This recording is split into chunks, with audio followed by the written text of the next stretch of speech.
Here in New York City, federal prosecutors are continuing to present their case in Sean Combs' sex trafficking trial. Today, jurors are hearing from rapper and producer Kid Cudi, whose real name is Scott Mescudi. He is a central figure in the trial and the biggest name yet to take that witness stand. He is testifying about his romantic relationship with Cassie Ventura from more than a decade ago, including allegations that Combs blew up his car. NBC News entertainment correspondent Chloe Melas is following this trial closely for us and joins us from the courthouse with the latest.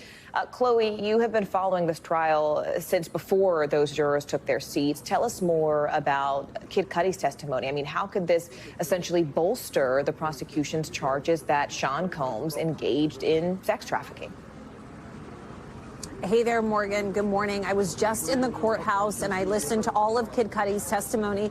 This was a pivotal moment, right? Because Cassie Ventura alleged in her 2023 civil suit that Combs found out that she was dating Kid Cudi briefly in 2011 and that he orchestrated for his car to be blown up. Well, his testimony just finished moments ago and he left, and he talked about on one occasion Combs entering his home, breaking into his house, and being there when he had found out about the relationship. But then when he appeared at the home after calling 911, Combs wasn't there anymore. Then he also talked about a separate time in which his Porsche had exploded, that there was a Molotov cocktail found. He called police. He wasn't at home at the time. A babysitter for his dog called him and said, "Your car's on fire." And when he arrived, the police were there taking photos, taking evidence at the time, but no one has been charged in connection to that incident, Morgan. And also Brian Steele, who cross-examined Kid Cudi, he really tried to poke holes in it. He said, "How do you know Combs was at your house? You know, they fingerprinted your car."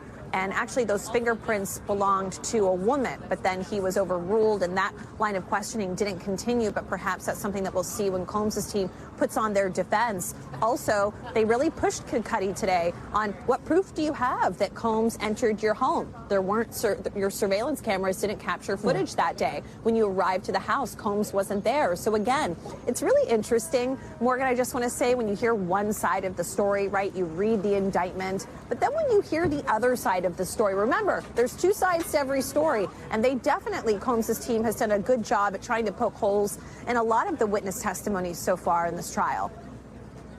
Chloe Melas there just outside the courthouse for us. Chloe, thank you so much. We really appreciate it. Thanks for watching. Stay updated about breaking news and top stories on the NBC News app or follow us on social media.